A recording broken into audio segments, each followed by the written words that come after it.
Hello, everybody. Oh, my. Strong inspirations. We coming at you strong. Lee, is strongest at strong inspirations. I tell you, I enjoy doing this. And because it's my way to give some history, some Black history to you on the channel. So come on, folks, hit that subscribe button, hit the like button, hit the notifications bell, hit a button. I don't care what button you hit, just hit a button. I keep telling you, come on now, you hit that button. And yeah, I got this movie out. Watch my movie. It's called Business in the Black, The Rise of Black Business in America. How slaves went to college and slaves who owned businesses, slaves who bought their freedom, millionaires in the 1800s, unbelievable stories. And if they can do it then, we can do it now. That's what that talks about.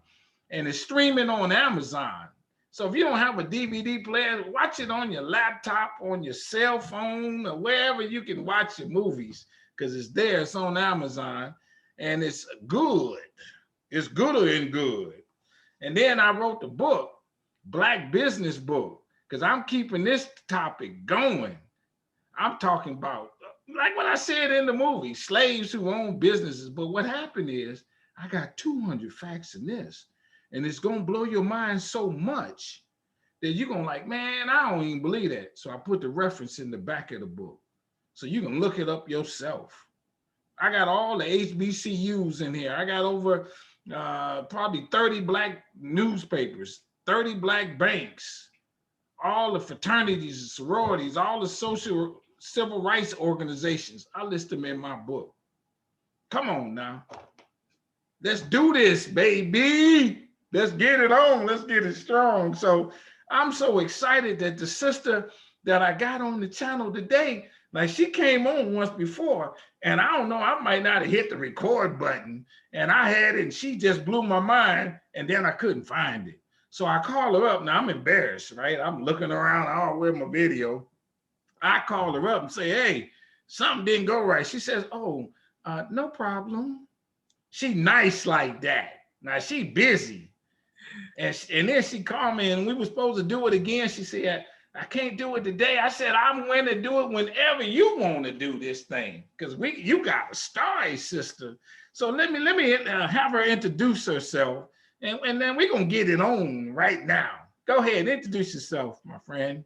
Hello, everyone. I'm Tammy Denease. I'm a historian, a museum educator, actor, playwright, and I focus mainly on historical women that are not that well known in our community, but should be known because they've made great contributions to the American history, not just Black history. Why you do what you do?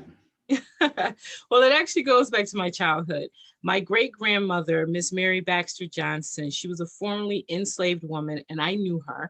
And she would always tell us stories. I don't remember everything she told me, but I do remember how she made me feel. She made me feel loved. And the two things I remember is she called me Fanny. I'm not sure if that was her special name for me or if she couldn't say Tammy. And she always told me to remember the Marian season. And as a little girl, I respected my elders and I just said, yes, ma'am. But as I got older, that term, the Marian season, would always pop up in my head. And that sort of led to me becoming the historian that I am today. I did the research, and the research about the Marian season is when she actually got her freedom. And during that time in the 1800s, people usually got married between the ages of 12 and 15. And so that meant she was between that age when the Great Surrender happened in Columbus, Mississippi in 18. Okay, hold on. I got to stop you. I don't mean no harm. Hold on. How you meet your grandmother that was a slave? You don't look that old, so I'm not that old. I'm not that old. Yeah. But I was a little girl. I was 7 years old when my great-grandmother passed away. So for the first 7 years of my life, she was in my life. And like I said, I don't remember everything she told me. I just remember those two things. But what hold on. You know what I'm driving at. Come on now. Don't give it to a straight no chaser. Your grandmother was how old when you met her? She was 125 when she passed away. That's what I'm waiting on. Come on, tell it. I ain't never heard of that. Yeah, she was 125, and my grandma passed away at 100. And as an enslaved person, well, when she got her freedom, when the Great Surrender happened in May 1865 in Columbus, Mississippi, the man who owned her, Mr. Johnson, his son really hated the idea of human bondage. So he wanted to give her the reparations of the day, which was 40 acres and a mule. But she refused it because she said in order for it to truly be hers, she had to pay for it. So they made an arrangement. He charged her $2 an acre. It took her 2 years to pay for those 40 acres. She paid $80, and those 40 acres are still in my family today. Wow. Okay. Now hold on. This gonna blow my viewers away. 125 years old. Yes. And so she was born. When do you know the year? Does she have an idea the year she was It was born? between the year of 1848 and 1850. Don't know the exact date, but it was between that time period. And why does she live that long? Did she drink cholesterol every day, or Well, you know what I mean? cholesterol would clog her arteries, so I don't think she would have lived that Not long. cholesterol, but you know what I mean? Castor oil or something, right? Yeah, that was a part of the childhood growing up. Thankfully, I was the generation that they decided not to do that with, but I got to see my other siblings and cousins enjoy that tasty drink. But no, back then they lived more on the land. The land was definitely more pure, didn't have a lot of pesticides, and they did hard work. She was not afraid of hard work. She became very well known in the community as a farmer. And as a little kid, my grandmother would tell all of us kids, if we wanted to make money that day, earn a living, we had to help shuck the peas and all of that, and then go door to door knocking and selling. And that was something my great grandmother started. And she was known as a very shrewd businesswoman in the area. Upon her death, when she died, she had 40 acres, 6 houses, several tenants on the different properties. And she was a well-to-do woman upon her death. So she was a good businesswoman. Now she this is incredible. I never heard nobody living 125. Was she ever on that jar on the Today Show or something? Did anybody ever interview her? I honestly don't know. I don't think so. But I mean, today, the oldest, well, there's a Japanese lady. She's 118. And I just saw her on the news the other day, and she says she wants to be 120. So it's not unusual. It's not unusual. So she's not on record being the oldest in the world or something like that. Oh, no. The oldest person was 137, if I'm not mistaken. Is that right? That they have on record. Yeah. So she went, this is the amazing part. We're gonna go into more of the story, but now, what was her name? What did you say her name was? Mary Baxter Johnson. And so she never had any problem with her master. If you don't mind asking, she wasn't never raped by this guy or nothing like that, you could tell. I don't know all of those details. That's the stuff that I don't know. Because like I said, I was only 7 years old and I don't remember everything she told me, but it was not uncommon for the women as well as the men to have been raped by their owners. That term, to break a buck, actually means they would take the biggest Black man to make the others fall in line, and they would literally rape him in front of the community to make everybody fall in line. So it wasn't unheard of. It wasn't unheard of to do that. But as far as the personal things that happened to my grandmother along those lines, that I don't know. Now, where is she growing up? Where is she owning her property? What city is this? Where is it? This is Columbus, Mississippi. It's the northeast corner of the state. Wow. Was there cotton? Did she pick cotton at one point? Oh, yes. Yes, Mississippi is well known outside of its racism and so forth. It's very well known for its beautiful cotton fields. Growing up, I used to always want to play in the cotton fields because I didn't know the history of them. But they're beautiful. The cotton fields are very beautiful. But my mother, Allie Gibson, would always say, "You're not playing in anybody's cotton fields." My mother would never pick the cotton. She was like, "I'll go get the water, but I will not pick cotton." And so she wouldn't let any of her children pick the cotton. And as I got older, I learned the history of the cotton fields, and I realized why my mother would never let me play in the cotton fields. Yeah. You say it's pretty. When is cotton harvest? Is it, do you know the story of, is it year round or? It depends on where you are, but there is a harvest season. Cotton, it grows on what is called a cotton ball, and it's a stem with thorns on it like a rose bush, and it's closed in. And once the cotton grows and it's ready to be harvested, the boll opens up like this, and then you have the fluffy cotton inside of it, and that's what they would pick. The enslaved people had to pick a minimum of 200 pounds a day of cotton. There's the men who have, they would pick up to 500 pounds, and they would literally have to carry it on their backs to put it aboard the ship. Now, cotton, from what I gather, is not heavy.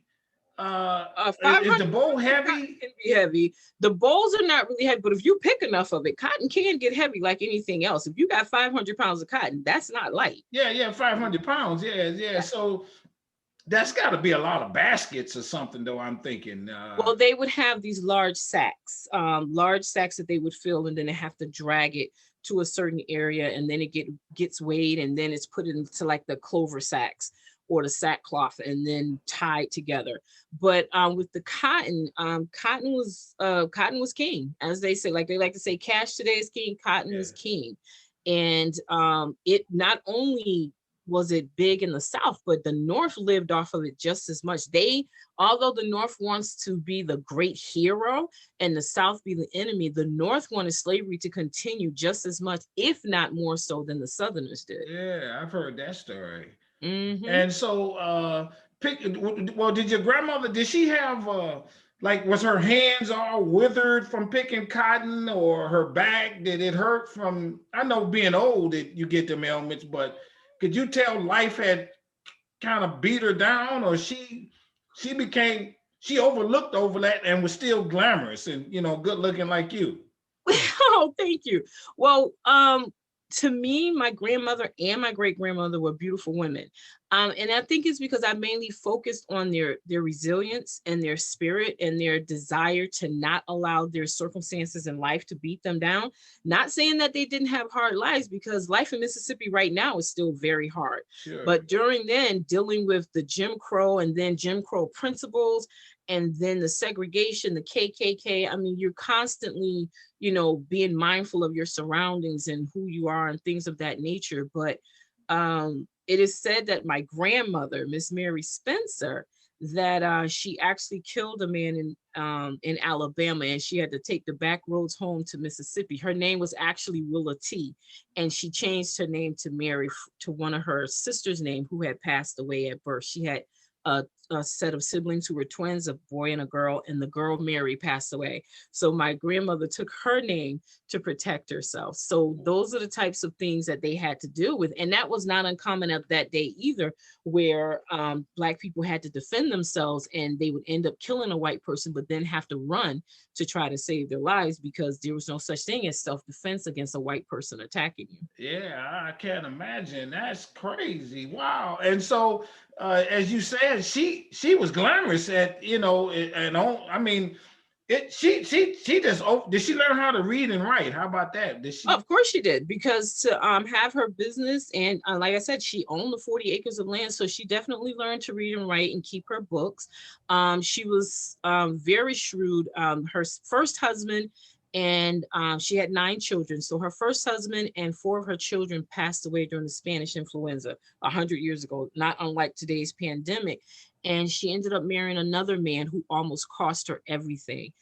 He was doing some shady things and put her property and everything up. But because of her business dealings and her connections with the people in town, she was able to hold on to her property, but she got rid of him. I don't even know his name, but she got rid of him to keep her family safe and to hold on to her belongings. Yeah, that's beautiful. So do you all have family reunions where 100 of your cousins get together at the property, or do you go to the property? What's the status of the property now? The status of the property is still ongoing, still very well tended to by my uncle. The property has great value, timber value, because timber, the trees and everything is very valuable for lumber. So my uncle and his children still run the property, and it is still in very good condition. I go to Mississippi very rarely because of the invisible line of us versus them, and the Jim Crow principles. They're still very active in Mississippi. So my tolerance for Mississippi is only 72 hours. So I'll go visit, but on the 3rd day I have to leave because it's just too much for my mental sanity. Do you have you don't happen to have a picture of your great grandmother? I do not. My aunt has the picture, and I've asked her if she would send me a copy. Yeah. So when I get to Mississippi, which hopefully after this pandemic I'll get to go, because a good portion of my family still lives in Mississippi, and my dad is there. So I will be visiting, and when I do go, I will go to my aunt's house. I actually will have to take her and the picture to the store to get a copy because she doesn't want it out of her sight. So Yeah. I'm hoping to get, but there is a picture of my great grandmother and one of her sons that you could tell it's a picture from the early 1900s, and Yeah. I'm looking forward to getting that picture or a And copy. so this led you to do what you do now, to be an historian, as you said earlier. And so Yes. what do? You tell these stories, how, to who, what kind of stories? Give us a story, let's say. Well, what I do is, well, one of the reasons why I not only the influence of my foreparents, but when we migrated from Mississippi to New England, is when I found out that history was not being told correctly. The Great North likes to tell the lie that they were the heroes, that they did everything right for the enslaved. And in reality, there were enslaved people here in New England. And a lot of people that live here don't know that. And I was in the 6th grade. I went to my teacher. She was a Black lady, Mrs. Smith, and I asked her, when would we start talking about Medgar Evers? Because in Mississippi, although we know who Martin is, Medgar Evers and Martin Luther King were best friends, but in Mississippi, Medgar was the hero, not Martin. And so I asked, when are we going to talk about Medgar? When are we going to talk about Marian Anderson, Bessie Coleman? I started naming all these people. And she says to me, oh, sweetheart, that's not on the curriculum. You'll have to go to the library. Now, I didn't have a problem with that because I was a bookworm anyway, but it bothered me that it was not being readily available to other students and it wasn't being taught. Now, as backwards as Mississippi can be with its social climate, the education system was ahead of the school system here, to the point that they wanted to actually skip me 2 grades when I moved here. So as I got older and I had my own family, I realized the school system was not going to teach my daughter what she needed to know. And so I left my cushiony job with one of the utility companies, and I started out doing my research. Not only just the person, but the events of the time period, the clothing, just the little nuances. And I decided to do one-woman stage plays. I decided that I would never portray Harriet Tubman. Miss Harriet Tubman, she deserves every accolade that she gets. However, she didn't do it by herself. And society as a whole wants you to think that only Harriet, Frederick, and Martin, sometimes Sojourner, they're the only ones that did it. And they didn't do it by themselves. It took more than these 4 people. Frederick Douglass is credited with having so much to do with the Underground Railroad, but the creator of the Underground Railroad was William Sills. But you Was hardly who? have William Sill, and sometimes they'll say Still. Never And heard of him. exactly. And most people don't know about him. And so he is the one that really did. So if you ever watch the program Underground, John Legend actually plays him in the show. Underground was only on for 2 years because it was just too real and too truthful. So Yeah, they took it sure, off the sure. air. But on the show, John Legend plays Mr. William Sill. And so I was really disappointed that the Black community in the North really did not know who all of these people were, and that they only wanted to celebrate these 3 people. And every February, Black History Month, which is not my favorite, I know that makes people upset, but I tell people I'm Black all year round. There's Black history every single day. There Sometimes you go. Now you're talking, persistent. Tell it. know? So I was like, I'm Black 365, sometimes 366 days of the year. Black history is every single day. So I'm not a fan of Black History Month. And I remember when Morgan Freeman did an interview, and oh, he got so much backlash for making that statement. And I said, no, he's right. We're Black every day of the year. Black history is Yes. made every day. And it's not just Black history, it's American history, because we are Americans. Granted, our ancestors were taken from Africa, and yes, we will always have that kinship to Africa because our roots started there, but we are Americans. We are Black Yes. Americans, and this is just as much our home as anybody else's. So I don't think it's right that every group should have a month, but the power group, the white people. And I always say to people, have you ever heard of a white American? And people go, well, yeah, no, you haven't. White Americans don't exist. They're just white, but everybody else is hyphenated American, even those Yeah. who are indigenous to the land. So it's just a way of separating and dividing people. And I tell people all the time, racism or race is a construct of society to cause division, and it is a distraction. Prior to Bacon's Rebellion, which is something people can look up, Bacon's Rebellion, prior to that, the races got along just fine. The ethnic groups got along just fine. You had white and black people living together. You had uh, by Now, hold on. ethnic. Prior to what rebellion? It's called Bacon's Rebellion. Bacon, Yeah, I'm like not familiar with that. so it's something your viewers can review.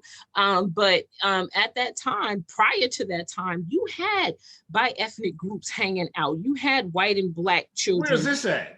Bacon's Rebellion happened in Virginia. It happened in Virginia.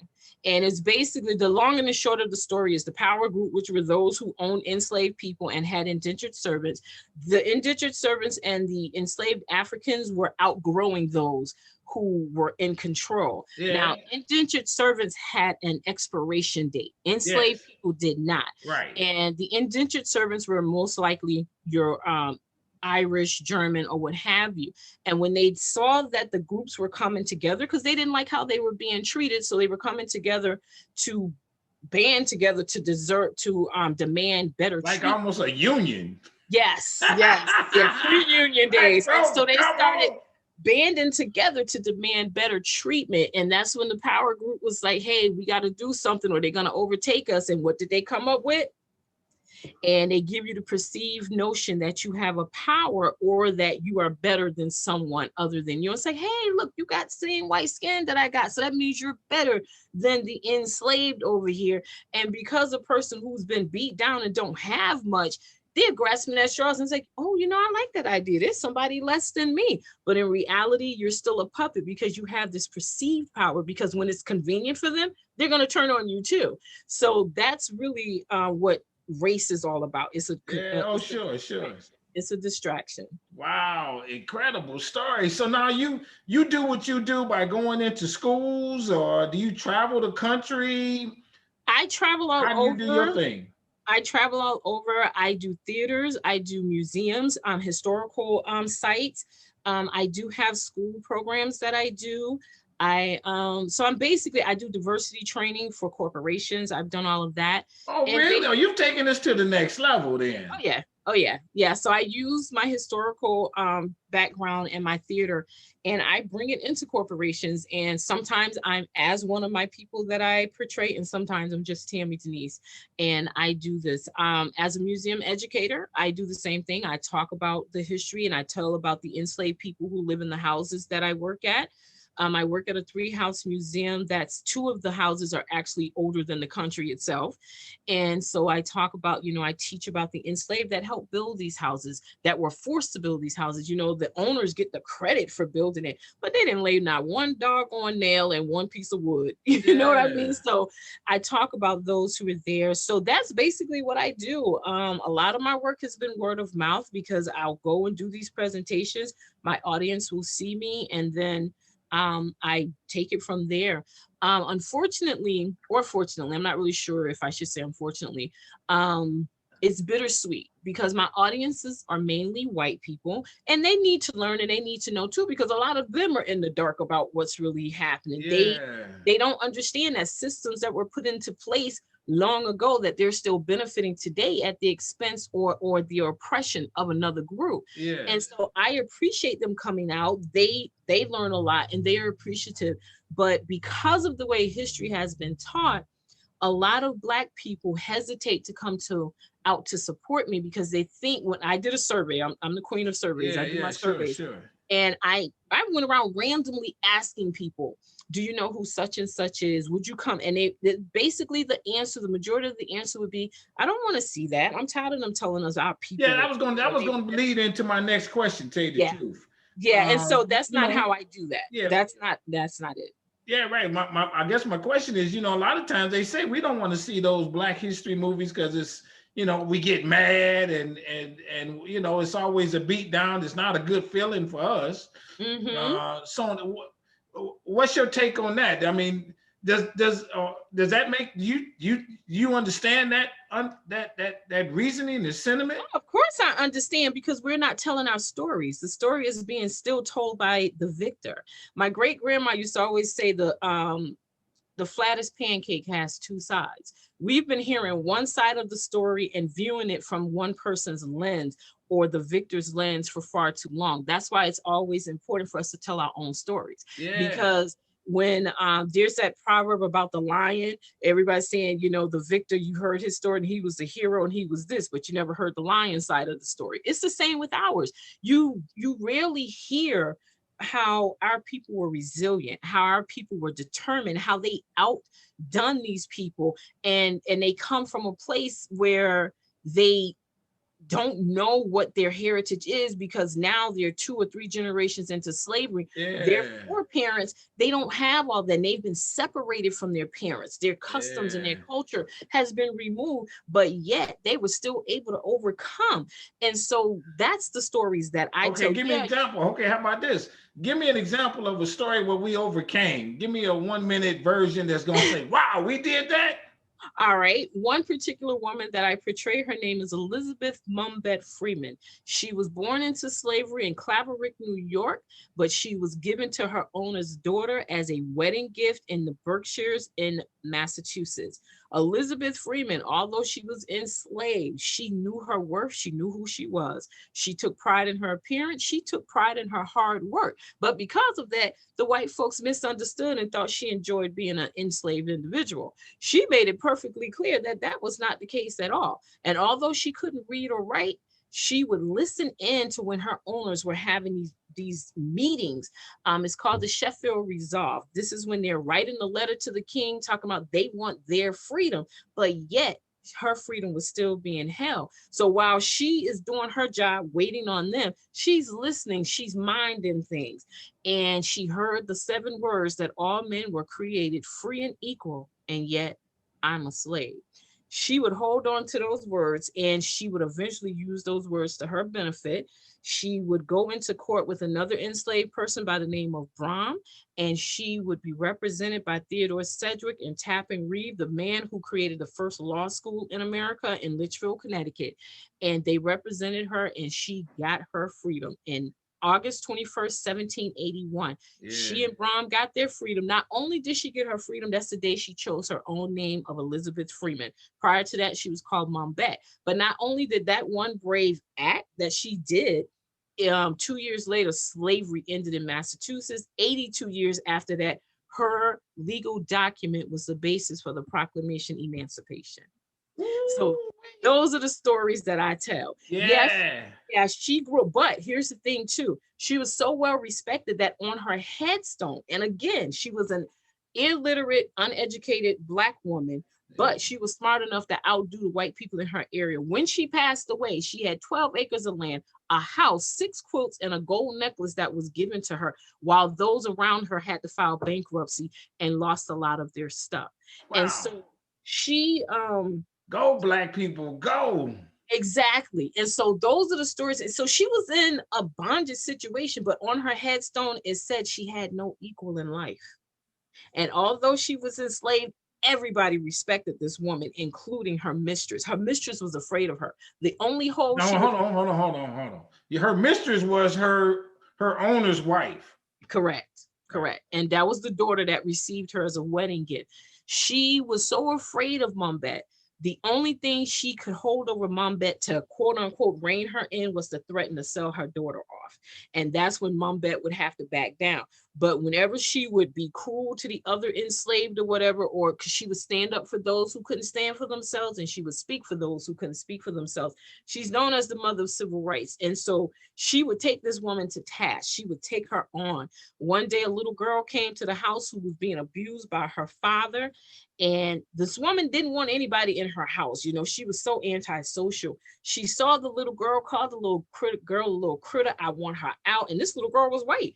And Mumbet stood toe to toe with her. And Mumbet said, she knows when I take my pose, I mean business. And Mumbet took her pose, and that woman spun on her heels and walked away because she knew Mumbet meant business. And so everyone respected this woman in her community. In Great Barrington, where she lived, the street, the side of town she lived on was called Nigger Alley. And she had her house there and everything, but she helped deliver all of the children in the community. And W.E.B. Du Bois says that that was his grandmother. Now, here's the controversy.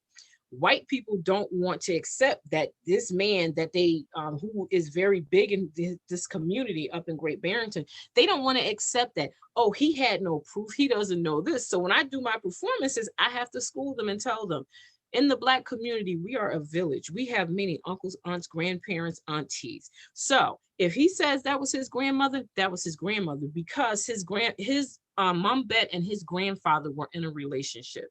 So if he says that was his grandmother, that was his grandmother. Oh my That's God. not for you to dispute.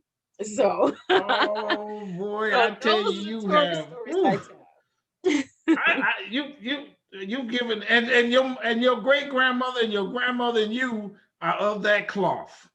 Thank you. Thank you. Thank you. You are of that cloth. I'm so happy that what's your website? And do you have a book or something? You right? You got to write a book, right? I am in the middle of trying to get that together and working on. Take your time. Go and get that book out. My website is www.hiddenwomen.org. Everybody, I tell you what we do here on Strong is we come straight, no chaser. I just asked a couple questions, and you can tell she's a performer because she went with it. Now, let me ask you one more question. When you perform, are you on the stage by yourself, or is it a troupe, or how do you do that? I'm a one-woman show. A one-woman show. I would love to do an ensemble, but I'm a one-woman show. I do it all. I have minimal props. I'm dressed in authentic period clothing, not costumes, because 100 years from now, when people are telling our stories, we don't say we wore costumes, we wore everyday clothes. So I'm in authentic period clothing, and I have a minimal set, and it's just us in the audience, and I take you back in a trip in time. Man, that's unbelievable. Thank you so much for coming. I'm so happy that you found time to come on Strong Inspirations. Everybody go to her website. You corporations, hire her. You people in your organizations, hire her. And keep this message going. You know, just stay strong, stay safe, stay on your grind. I sure appreciate you. Everybody hit the like button on this video. Hit the like button on this video. Subscribe to the channel. Tell somebody about Strong Inspirations. I really appreciate you for coming out. We're going to put it all in the description of, you know, the websites and things like that. And I have a blessed day. Thank you so much for being on the show. Thank you so much for having me. I appreciate it. Bye-bye. Bye-bye.